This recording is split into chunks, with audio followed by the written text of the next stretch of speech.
Today in Alaska, crude oil production was all but stopped on the North Slope. Oil companies operating there were told to cut their production by more than 80% after thousands of barrels of crude oil spilled from the Trans-Alaska oil pipeline. The 800-mile Trans-Alaska oil pipeline, at least for right now, is shut down. That spill in Alaska is happening, of course, in the shadow of a much larger spill in the Gulf of Mexico. And actually, you know what, if it's okay with you guys, in the control room, I think we should probably just have me stop doing this now and let the gravitas white guy anchor do this part. Let's do that. In Alaska, the pipeline has been repaired. Oil is expected to flow again today. But that crack that developed Sunday allowed 1,500 barrels of crude oil to escape. 700 barrels recovered. And in the Gulf of Mexico, oil workers are trying to handle a much larger oil spill. A burning offshore oil well is dumping 30,000 barrels of crude each day into the Gulf. So, yeah, that was from 1979, June 13th, 1979. That NBC News anchor reporting on a pipeline spill in Alaska on the same day that an oil well was leaking out of control and burning in the Gulf of Mexico. 31 years ago, in June 1979, an oil well called the Ixtoc blew out in the Gulf of Mexico. It started spewing thousands of barrels of crude oil into the Gulf every day. And it's not just the disaster itself that should sound familiar to you, it's also the techniques that they were using at the time to try to contain the spill. Airplanes are to be used to drop chemicals on the oil, but there is a shortage of aviation fuel down there.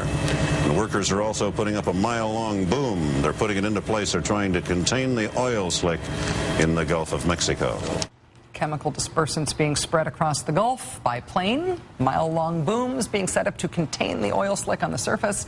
If you close your eyes and you just listen to these news reports from 1979, you would be forgiven for thinking that you had flipped on the news today. The Ixtoc rig erupted in the middle of the night in 1979 in June as it was drilling for oil in the Gulf of Mexico. The drilling was being done by a company called Sedco. Sedco later became known as Transocean, the operator of the rig that blew up this year in the Gulf of Mexico. The reason the Ixtoc explosion turned into a massive uncontrolled leak 30 years ago is because the well's blowout preventer malfunctioned. Sound familiar? The blowout preventer failed to stop the Ixtoc leak, and what followed was an environmental disaster the likes of which the country had never seen before.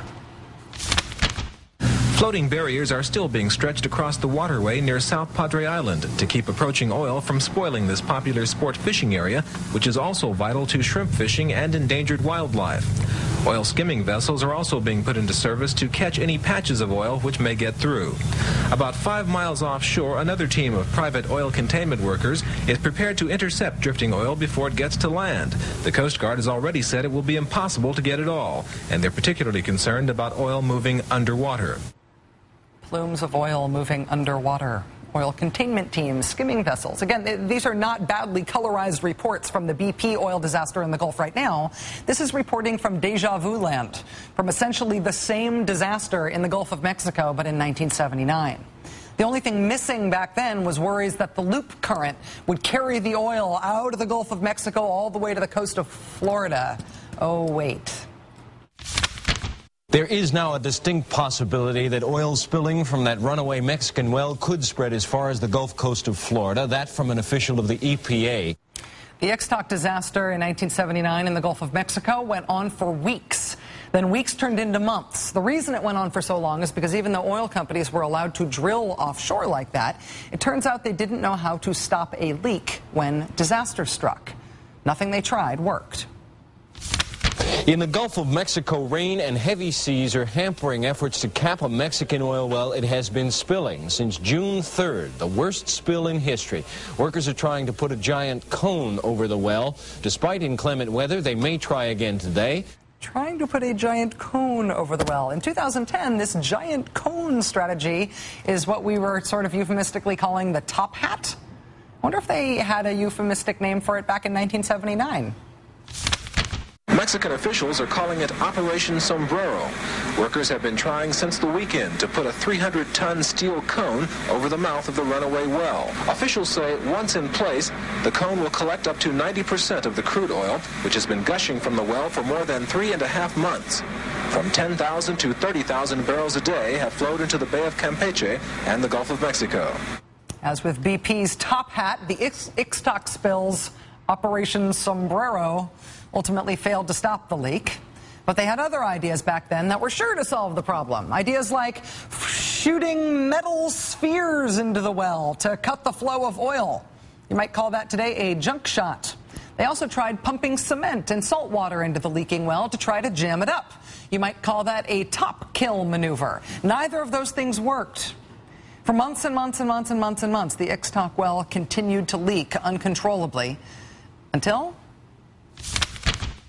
2 relief wells are still being drilled to relieve pressure on the blown-out well, so it eventually can be capped.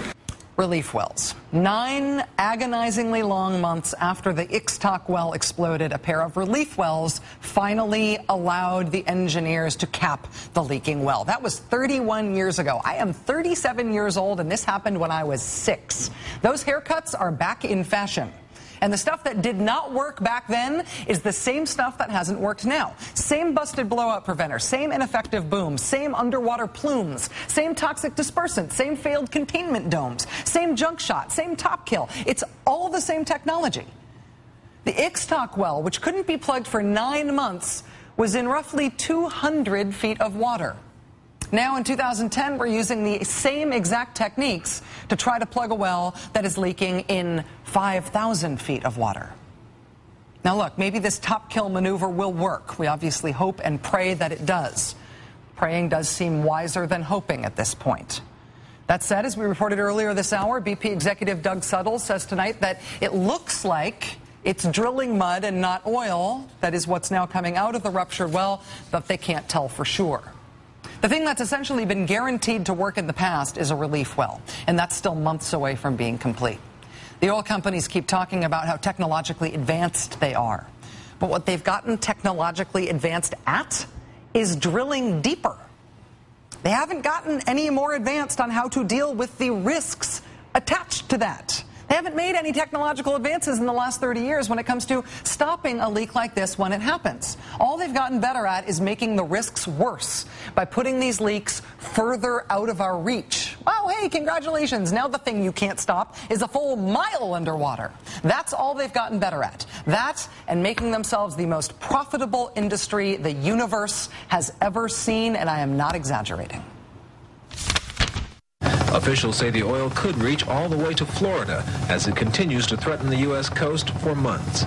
Willie Monroe, NBC News, South Padre Island, Texas.